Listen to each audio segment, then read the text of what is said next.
Vamos a continuar con nuestras clases de esta manera virtual, pero con el mismo ánimo de seguir aprendiendo, de seguir conociendo a Dios a través de su palabra.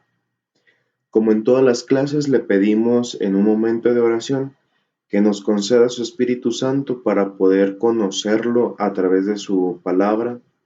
Conociéndolo, lo podamos amar, amándolo, lo podamos seguir y siguiéndolo, lo podamos transmitir a los demás. En las clases anteriores hemos visto elementos específicos del Evangelio según San Marcos.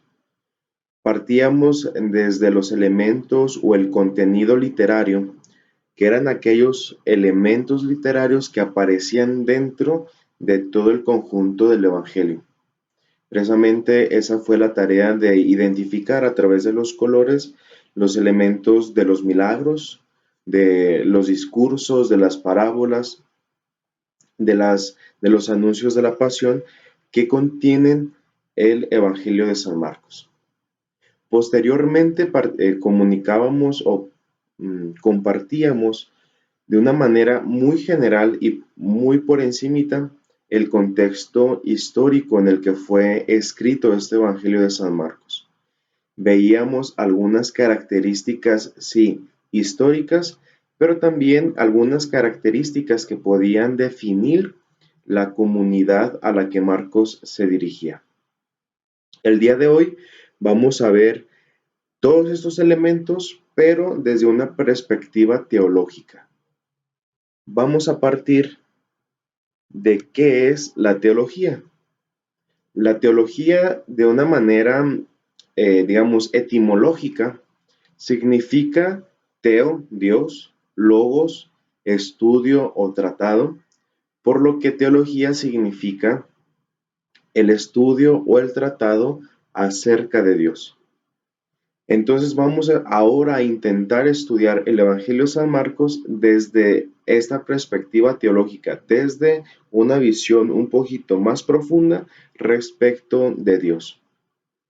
Ahora vamos a partir de una dinámica descendente, porque lo que habíamos hecho era descubrir aquellos elementos que nos pueden ayudar a una mejor interpretación del texto evangélico, descubriendo a quién se dirigía el autor, en qué momento se realizaba ese mensaje y sobre todo la intención que el evangelista quería dar a través de su evangelio. Ahora vamos a descubrir de una manera más general, más global, el mensaje que aparece y que se nos descubre en el Evangelio de San Marcos. Hemos dicho ya en varias ocasiones que el Evangelio no se nos dio de una manera ya elaborada, de una manera como ya esquematizada, ya Dios no le dijo únicamente a San Marcos, ¿sabes qué? Escribes tú y simplemente con eso nos quedamos. Sino que el Dios, como el autor de su obra, toma y nos hace partícipes a todos los hombres con todo lo que somos, por lo que San Marcos es el primero en seleccionar y organizar estas tradiciones recibidas, creando, como lo hemos visto en las clases pasadas, una obra original y coherente. El objetivo de esta obra es introducirnos en el misterio de Cristo, pero esta obra no es un tratado de teología, no es un discurso teológico, sino más bien una comunicación gozosa de la buena noticia que es el mismo Jesús, a quien nosotros profesamos como el Mesías y el Hijo de Dios. Por lo que al leer el Evangelio de San Marcos no nos vamos a encontrar con un discurso teológico, no nos vamos a encontrar con una explicación teológica como la que ustedes encontraron en el Catecismo de la Iglesia Católica al realizar la tarea pasada, que era precisamente descubrir el significado de estos títulos que Jesús recibe. Y precisamente en esta tarea ustedes pudieron descubrir que estos títulos no son un apodo o un sobrenombre que Jesús adquiere, o tampoco se refiere tanto a una formalidad diplomática para podernos dirigir a Jesús, sino que en Jesús se cumplen estos nombres, porque ya el mismo nombre significa algo, tiene una misión, tiene un significado, tiene una connotación muy específica. Por lo que no decimos que Jesús es como el Hijo de Dios, como la posibilidad de que Jesús pudiera ser el Hijo de Dios. No, nosotros por la fe afirmamos que Jesús es el Mesías, el Hijo de Dios. Es por eso que ahora vamos a descubrir desde esta perspectiva teológica que estos nombres o estos títulos no se refieren únicamente para enfatizar la importancia de Jesús, sino que en Jesús ya llevan su mismo significado. Ahora bien, San Marcos presenta su evangelio como la buena noticia, como la buena noticia de Dios. Al inicio de nuestro curso, cuando descubríamos qué significaba esta palabra, decíamos que la evangelio significaba buena noticia. De hecho, en el capítulo primero, versículo 15, San Marcos escribe: se ha cumplido el tiempo, el reino de Dios está cerca, conviértanse y crean el evangelio. Estas palabras las pone en boca de San Juan el Bautista. Pero en el mismo capítulo primero, en el primer versículo, San Marcos presenta su evangelio como la buena noticia de Jesús, Mesías, Hijo de Dios. Por lo que toda la buena noticia, es decir, toda la buena noticia que se refiere a Jesús como Mesías, como Hijo de Dios, es el contenido fundamental del anuncio cristiano. El anuncio cristiano, en otras palabras, no se entiende si no se habla de esta buena noticia. Pero, ¿cuál es esta buena noticia? Esta buena noticia es la intervención definitiva de Dios en la historia a través de Jesús. San Pablo nos lo dice ya en la carta a los Gálatas, cuando dice: llegada la plenitud de los tiempos, envió Dios a su Hijo, nacido de una mujer, nacido bajo la ley, para rescatar a los que estábamos bajo la ley. Esta intervención definitiva de Dios, esta irrupción de Dios en nuestra historia para hacernos partícipes de su historia, pero en la persona de Jesús, es el contenido de la buena noticia. Y nos vamos a ir dando cuenta cómo San Marcos no solamente anuncia la buena noticia de Jesús, sino que todo su evangelio es buena noticia. De hecho, la palabra buena noticia o evangelio aparece 7 veces de una manera estratégica a lo largo de todo el evangelio de San Marcos. Comienza con la predicación de Juan el Bautista y tiene su punto culmen en la muerte y resurrección de Jesús. Como ya lo hemos dicho anteriormente, el inicio del Evangelio de San Marcos comienza precisamente presentando la buena noticia de Jesús, Mesías, Hijo de Dios, y termina precisamente proclamando a Jesús como el Mesías, como la buena noticia. Aquí en esta diapositiva les presento estas 7 veces en las que aparece la buena noticia de una manera estratégica, de una manera muy elaborada, muy bien pensada, porque todo el evangelio, este evangelio que es mistagógico, que nos va introduciendo en el misterio de Cristo de una manera progresiva, lo va a ir acompañando de elementos para ir comprendiendo en la lectura de este evangelio la buena noticia que es Jesús. Por lo tanto, esta buena noticia se convierte ahora en la misión de la iglesia. Aparece en el capítulo 13, versículo 10 y capítulo 14, versículo 9, cómo la iglesia tiene que asumir este evangelio como tarea porque ha de ser predicado en todo el mundo y para todo el mundo. La misma tarea de Jesús, que es presentado como el enviado del Padre, como el mensajero, el pregonero de esta buena noticia, la pone o la comunica esta tarea a sus discípulos. Es decir, anunciar la buena noticia ya es tarea de los discípulos, ya es la misión de los discípulos.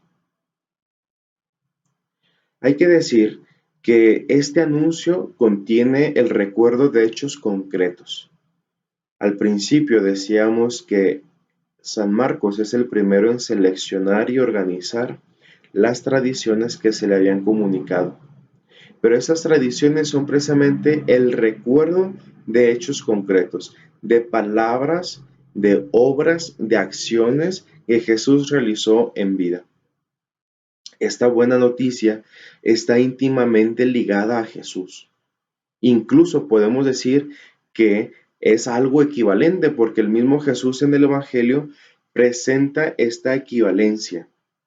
Él dice, quien da la vida por mí y por el Evangelio, es decir, pone en el mismo plano su vida, la vida de Jesús, la persona de Jesús, con el Evangelio. Por lo tanto, seguir a Jesús y proclamar el Evangelio es la misma cosa. No se entiende proclamar el Evangelio sin seguir a Jesús. Y el seguimiento de Jesús implica, exige proclamar el Evangelio. Por lo tanto, Jesús está dinámicamente presente, realmente presente en la proclamación de sus discípulos. No es un mensaje vacío lo que los discípulos anuncian sobre Jesús, sino que es el mismo Jesús quien es anunciado y el mismo Jesús acompaña esta proclamación. El contenido de esta proclamación se centra en la cercanía del reino de Dios. El reino de Dios es inaugurado por Jesús cuando dice el reino de Dios está entre ustedes, ya se acerca, arrepiéntanse y conviértanse, pero luego ya se deja de predicar este mensaje del reino para proclamar la vida de Jesús. Es decir, Jesús anuncia el reino, pero no se queda únicamente en el discurso, sino que ya toda su vida se convierte en esta buena noticia del reino. Por lo tanto, la palabra reino, el reino de Dios, va a ser una palabra clave en todo el Evangelio de San Marcos. Aparece 7 veces la palabra reino y 14 de estas 20 veces se refiere al reino de Dios. Y en todas estas veces que aparece la palabra reino, tienen una relación, una equivalencia entre el Evangelio y Jesús. Jesús anuncia la inminencia de este reino, San Marcos anuncia la irrupción de este reino, y a este reino, mejor dicho, se accede únicamente por la relación con Jesús. El reino de Dios está cerca, dice, pero no es, como les comentaba hace un momento, no es proclamado por Jesús con meros discursos, sino con acciones, con la totalidad de su vida, con sus palabras, con sus silencios. También Jesús anuncia la inminencia de este reino. Por lo tanto, toda la actividad de Jesús, es decir, sus acciones y sus palabras, se convierten en un modo concreto del señorío de Dios. Por lo tanto, este reino no es un reino de un libro, no es un reino de un discurso, no es un reino de una utopía, de una imaginación, sino que Jesús lo encarna precisamente a través de sus palabras y de sus acciones. La realidad de este reino está en la realidad de Jesús. Este reino exige una conversión y exige fe, la adhesión por la fe. No se trata únicamente de escuchar el anuncio del reino, sino que el anuncio del reino exige una conversión, un cambio de vida, una adhesión al proyecto del reino que Jesús nos propone por parte de Dios. Por lo tanto, este reino, este anuncio del reino, hay que recibirlo como un don. En el Evangelio de San Marcos, en el capítulo 4, versículo 11, aparece explicado por Jesús este reino como un misterio. La presencia del reino es ahora solo germinal, es ahora solamente una semilla. Y de hecho en el capítulo 4, también en el versículo 26 y siguientes, encontramos esta parábola de la semilla y el sembrador, donde se hace la analogía con el reino, porque precisamente este reino hay que recibirlo, hay que tener una buena acogida, hay que tener una tierra bien dispuesta, no una tierra pedregosa, no una tierra con hierba, no una tierra que está en el camino, sino una buena acogida con tierra buena. Y aparece la fuerza misteriosa que hace crecer esta semilla para dar fruto. Por lo tanto, el reino de Dios, que tiene una equivalencia con Jesús, es decir, que es algo o que es sinónimo, por decirlo así, sobre Jesús, hay que recibirlo como un don y al recibirlo estamos aceptándolo, estamos reconociéndolo y viene la acción, esta fuerza misteriosa que hace crecer el fruto. Este reino exige ciertas condiciones. Para entrar en la dinámica del reino, nos dice el mismo Evangelio, hay que evitar todo aquello que entropezca el camino. Escuchamos en el capítulo 9 este discurso de Jesús donde da las sentencias. Si tu ojo, si tu mano, si tu pie te son ocasión de pecado, arráncatelos y lánzalos fuera, porque es más fácil o es mucho mejor entrar ciego en el reino de los cielos que entrar con tus dos ojos en el infierno. Entonces las condiciones para entrar en el reino es desaparecer todo aquello que nos pueda hacer un obstáculo en nuestro camino. También implica una actitud abierta y humilde para recibirlo. La exigencia fuerte de este reino es lograr un desprendimiento de todo aquello que impide que Jesús sea el centro. Dice el mismo Jesús, es más fácil que un camello pase por el ojo de una aguja que los ricos logren entrar en el reino de los cielos. Este desprendimiento es descentralizar todo aquello que para nosotros era central y poner en el centro a Jesús. ¿Por qué? Porque solo a través de Él se entra en la vida. A través de aceptarlo y reconocerlo a Él, se entra en la vida. Pero vamos a ver esta dinámica de cómo el reino de Dios se hace presente o cómo Jesús lo anuncia presente, porque es algo muy curioso de que aparentemente Jesús lo anuncia como algo inminente, el reino de Dios está cerca, pero no es algo presente, sino algo futuro. En la teología escuchamos una palabra que se llama escatología, el aquí y el ahora, pero el todavía no. La misa, por poner un ejemplo, es algo escatológico, es decir, participamos del banquete celestial ahorita, pero el todavía no significa de que todavía no es todo, porque nos hace falta participar del banquete pleno que va a ser en el cielo. La escatología se puede entender entonces como esta presentación o esta manifestación presente, pero que se va a actualizar en el futuro en la plenitud de los tiempos. Por lo tanto, este reino que está entre nosotros tendrá su manifestación plena en la otra vida. Es una realidad, este reino es una realidad anunciada e inaugurada por Jesús, pero manifestada y cumplida en la resurrección del último día. Este misterio de Dios revelado es un regalo para aquellos que aceptan a Jesús. Si se fijan en las parábolas, Jesús habla de esta armonía que hay para entender el reino con la vida cotidiana.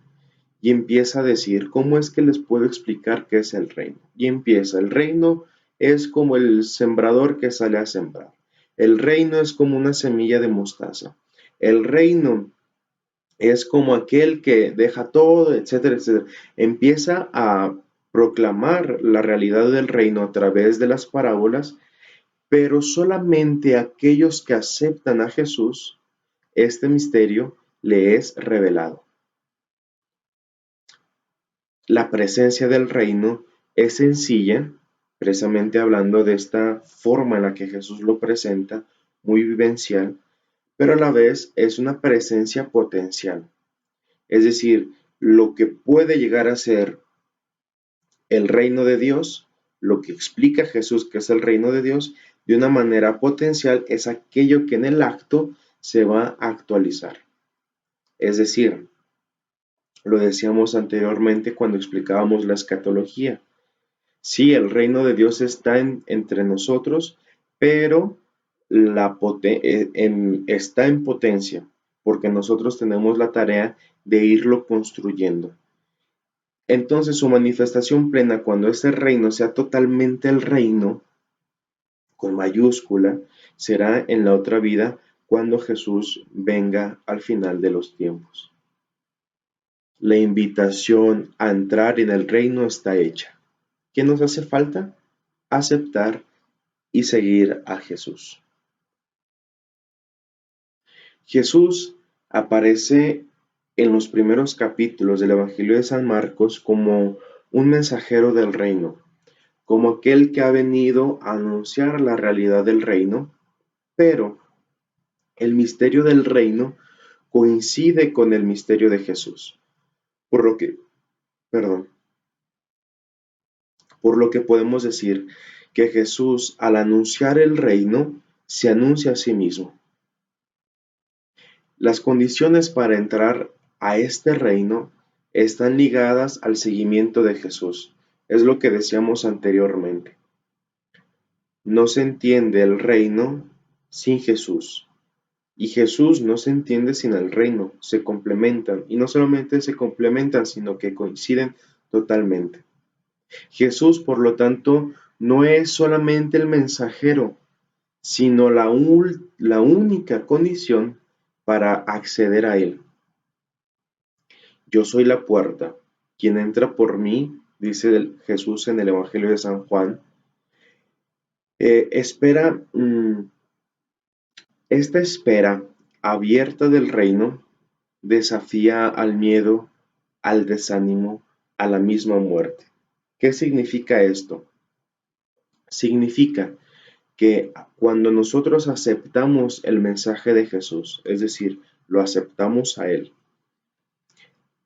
esto provoca en nuestro interior una esperanza abierta para recibir el reino. Y esta esperanza desafía al miedo, al desánimo y a la misma muerte. Cuando nosotros veíamos el contexto histórico del Evangelio de San Marcos, decíamos que había una comunidad que era perseguida. Precisamente en la aceptación de este reino anunciado por Jesús, donde es un reino de paz, de amor, de justicia, donde no hay odio, no hay dolor, esto despertaba en los primeros cristianos una esperanza y precisamente eran capaces de enfrentarse a la persecución, de permanecer firmes en la fe a través de incluso en la adversidad.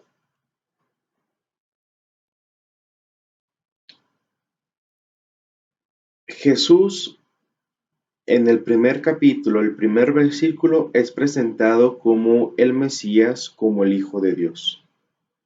Nosotros cuando recordemos este título, Jesús, Mesías, Hijo de Dios, podemos pensar en que si este texto era dirigido a los romanos, al pueblo romano, o al menos en ese contexto se escribió, nosotros podemos llegar a pensar que San Marcos utiliza este título para desafiar a sus contemporáneos. ¿Por qué? Porque el César, el emperador, era considerado como el Hijo de Dios, como el elegido, como el ungido. Entonces, cuando San Marcos presenta su evangelio, les está diciendo a los suyos, ¿saben qué? El César no es, sino Jesús. Jesús es el Hijo de Dios. Jesús es el Mesías. Jesús es el Señor. Entonces, en este desafío, por eso yo les decía que hay que considerar estos títulos no como una mera reverencia, sino que con toda la fuerza de la palabra. Esto en el Evangelio de San Marcos es el armazón teológico. Es decir, todo el Evangelio de San Marcos, cuando decíamos que era una introducción al misterio de Jesús, no tiene otra finalidad sino el presentarnos a Jesús como el Mesías, como el Hijo de Dios. Y lo va a ir haciendo de manera progresiva para que al final, cuando aparece la resurrección, cuando aparece Jesús en la cruz, podamos nosotros expresar esta fe. Entonces, Jesús, Mesías, Hijo de Dios, se convierte en el armazón teológico, es decir, la estructura teológica con la que quiere San Marcos presentar su evangelio.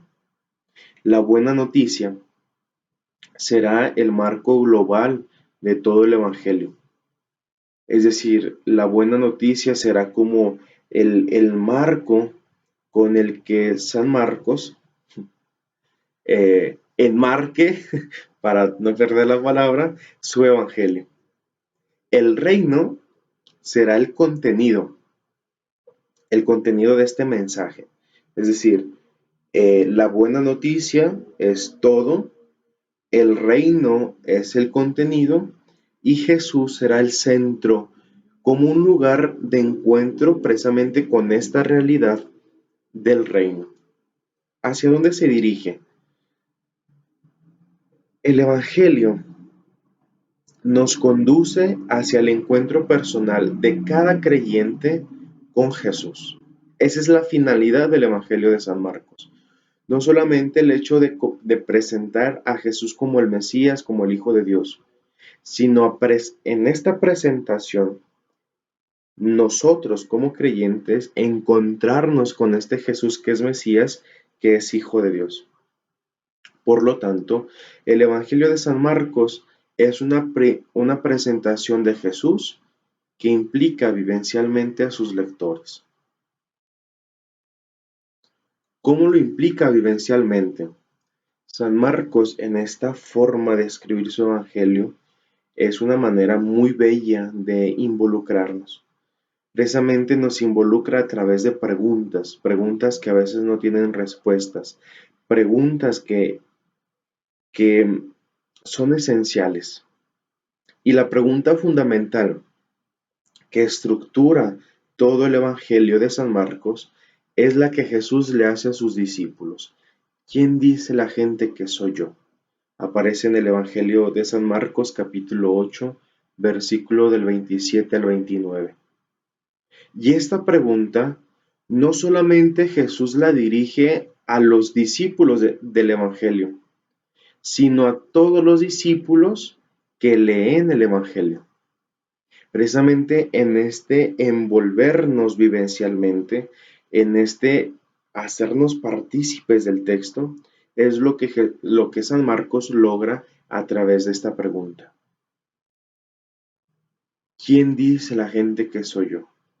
Porque cuando nosotros leemos este texto, Jesús nos está dirigiendo esa pregunta también a nosotros. E incluso al leer el Evangelio, también nosotros podemos hacer la pregunta, ¿quién es este que hasta el viento y el mar obedecen? ¿Quién es este Jesús que habla con autoridad? ¿Quién es este que hace milagros? ¿Quién es este que hace expulsar los demonios? Entonces, esta dinámica de preguntas va a ser lo que logre San Marcos para lograr el encuentro con Jesús. Pero toda pregunta hay una respuesta. Y el Evangelio de San Marcos está llena de respuestas. Estas preguntas y estas respuestas nos ayudan a discernir para dar nuestra propia respuesta. Hay una respuesta de Dios en el bautismo y en la transfiguración de Jesús, donde Dios mismo da su respuesta de quién es Jesús. Este es mi Hijo amado en quien yo me complazco. Este es mi Hijo muy amado, escúchenlo. La respuesta de Dios se convierte en la manifestación verdadera de la identidad de Jesús. Sin embargo, no es la única respuesta dentro del Evangelio de San Marcos. También los demonios dan su misma respuesta. Pero aunque lo confiesan como el Mesías, Jesús los manda a callar. ¿Por qué? Porque sus palabras no valen. Nosotros cuando nos encontramos en el texto de San Marcos con las expulsiones de los demonios, aparece este diálogo medio misterioso que los demonios tienen con Jesús. ¿Qué quieres tú con nosotros, Jesús de Nazaret? Ya sabemos que eres tú el Hijo de Dios, el enviado de Dios. Pero sus palabras no valen, por lo tanto, Jesús los hace callar. También aparece la respuesta de Pedro, que sintetiza la respuesta de los demás discípulos. Tú eres el Mesías, el Hijo de Dios. Señor, ¿a quién iremos? Tú tienes palabras de vida eterna. Pero también hay respuestas que no se dicen, pero se actúan. Ahí está también la respuesta de los adversarios, que es una actitud de rechazo, no solamente al mensaje de Jesús, sino a la persona de Jesús. La respuesta de las gentes, es decir, de todas las demás personas a las que Jesús se dirige, hay una respuesta que implica una gran interrogante para ellos. ¿Quién es este? ¿Quién es Jesús? Y esta respuesta que a la vez lo proclaman, pero también lo rechazan. Dice el Evangelio que cuando sus discípulos o la gente que lo seguía, nada más lo seguía porque hacía milagros, porque les daba de comer, porque expulsaba a los demonios, porque curaba a los enfermos. Es decir, confiaban en él, pero a su vez lo rechazaban, porque precisamente lo que vamos a ver más adelante es que Jesús va quitando aquellas falsas expectativas de su mesianismo. Jesús es Mesías, es Hijo de Dios, y esta es la verdadera identidad de Jesús. Jesús es el Hijo de Dios. Jesús es el ungido de Dios. Jesús también da su propia respuesta, y la da en un punto crucial en el Evangelio de San Marcos. Ya hemos recorrido los capítulos, ahora nos ubicamos en el capítulo 14. Jesús ya es apresado.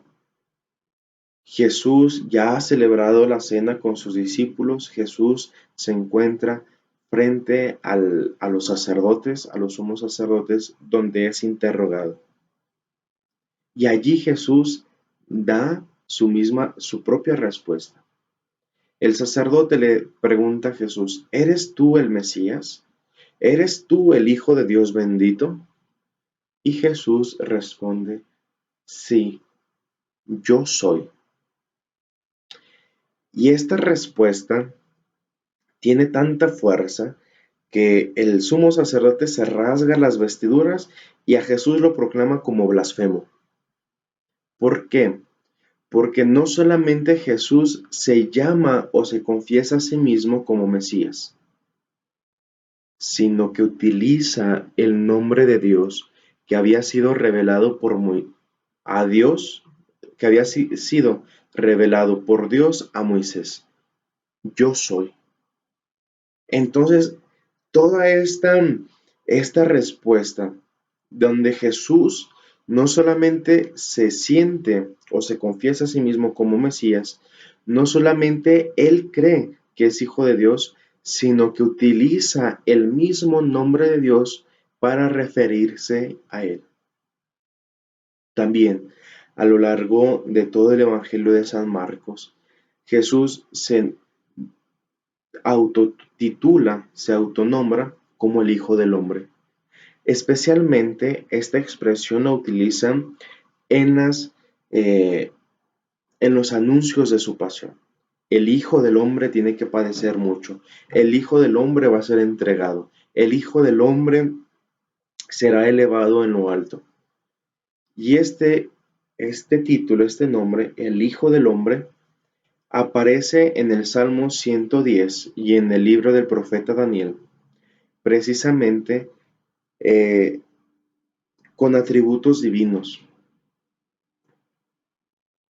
Toda la tradición bíblica del Antiguo Testamento hacen referencia a este Hijo del Hombre, a este Hijo de Dios que se encarna, que se hace uno con nosotros y se titula como el Hijo del Hombre, atribuyéndose propiedades divinas. En este capítulo 14, en este interrogatorio que Jesús tiene con el sumo sacerdote, es la primera confesión pública y abierta de la identidad que Jesús da de sí mismo. Esta confesión va a desencadenar en la muerte, porque ya no lo sueltan. La verdadera identidad de Jesús está relacionada con su muerte, porque es allí, en su muerte, es allí en la cruz, donde Jesús se manifiesta verdaderamente y claramente como el Hijo de Dios. Esta manifestación es de una manera progresiva.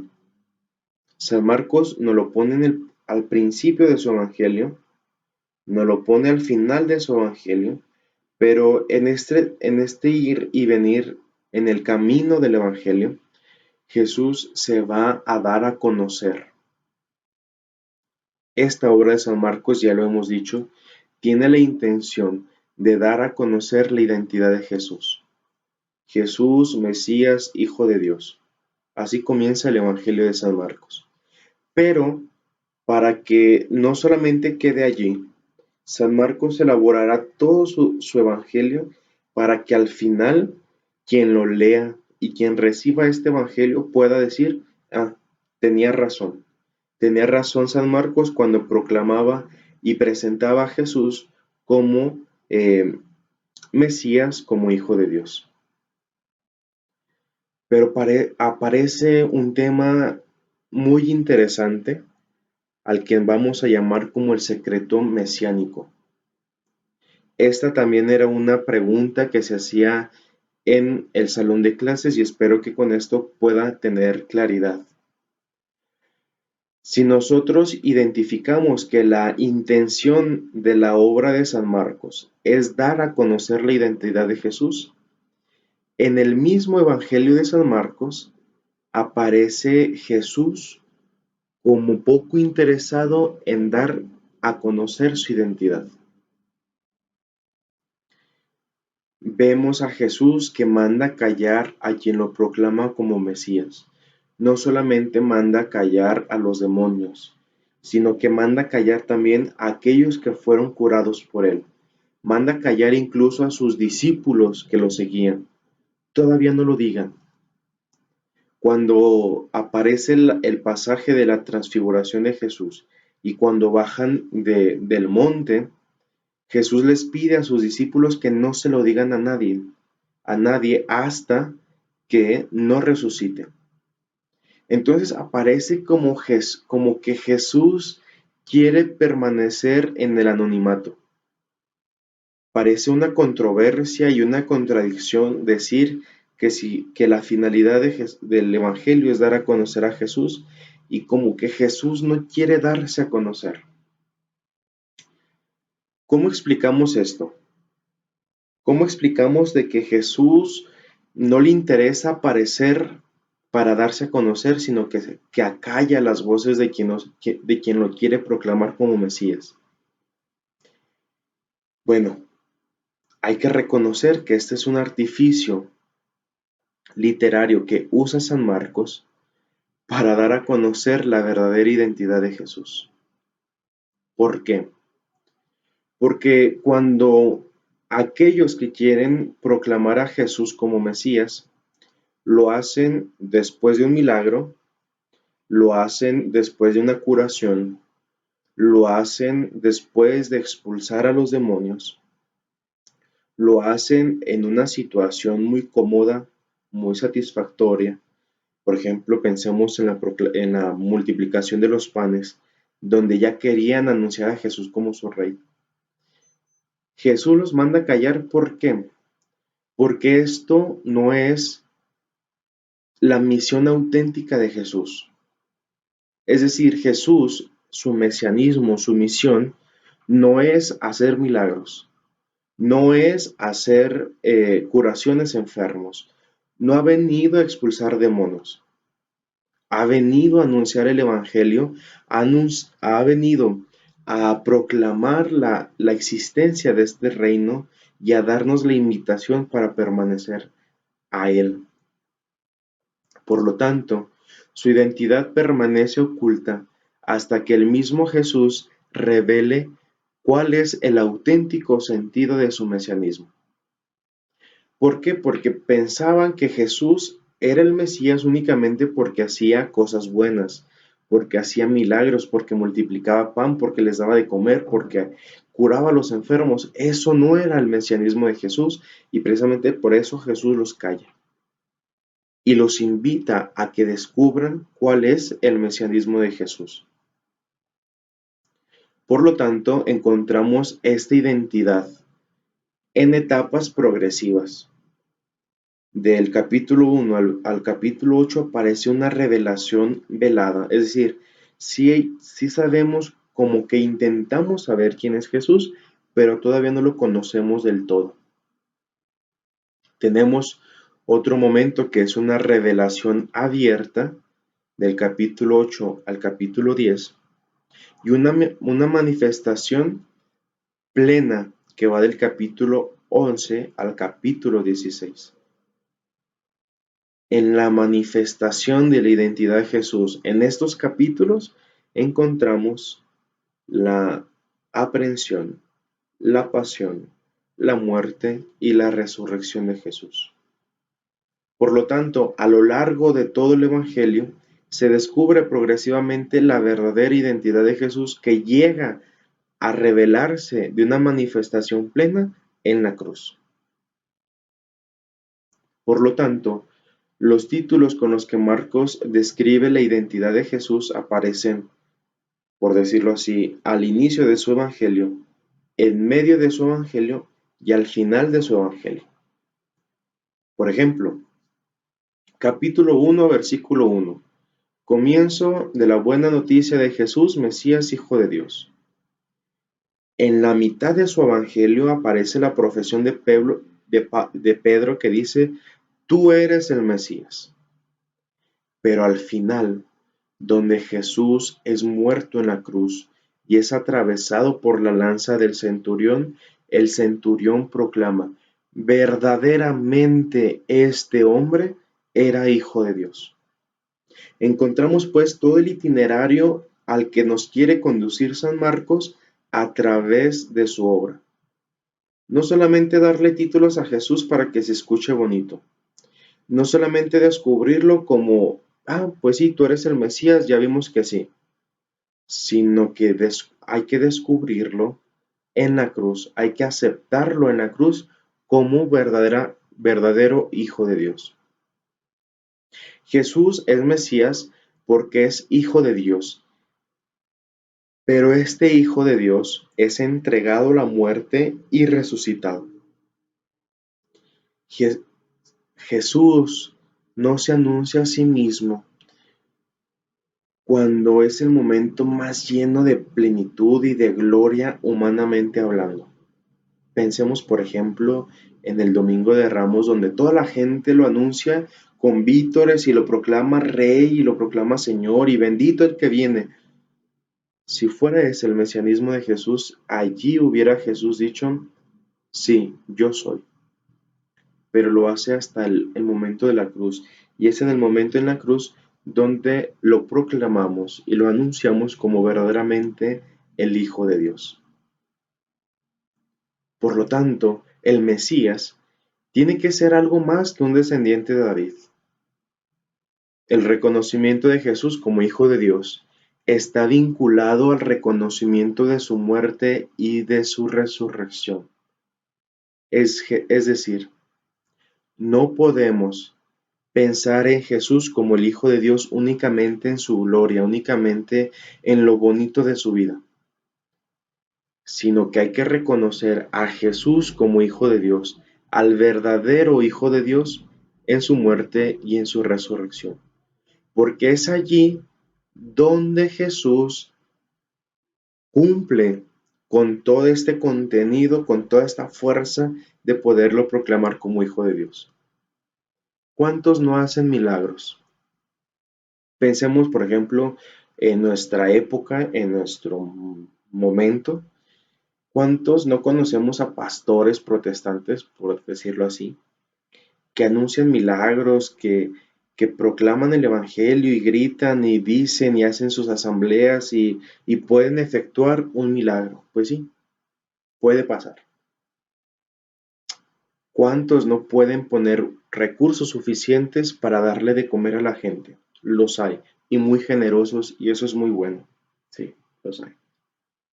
¿Cuántos doctores, por ejemplo, pensemos actualmente en nuestra situación, cuántos doctores no dan su vida o no ponen en riesgo su vida para proteger a sus enfermos? Sí, los hay. Incluso hacen todo lo posible para salvarles la vida y hay que estarles agradecidos. ¿A qué voy con todo esto? A que si pensamos a Jesús únicamente como aquel que cura, como aquel que da de comer o como aquel que hace milagros, perdemos de vista muchas cosas, perdemos de vista el reino, perdemos de vista el cielo, porque es precisamente en la cruz, es precisamente en la resurrección, donde tenemos que descubrir a Jesús como el Mesías, como el Hijo de Dios. ¿Por qué? Porque todo lo demás, todo esto que hemos dicho de dar de comer, de sanar a los enfermos, de hacer milagros, otro pelafustán, perdón por la palabra, por la expresión, lo puede hacer. Muchos lo pueden hacer, todos lo pueden hacer, pero morir por una cruz, en una cruz, aceptar el sufrimiento por amor a los hombres y resucitar, solamente Jesús, el Mesías, el Hijo de Dios.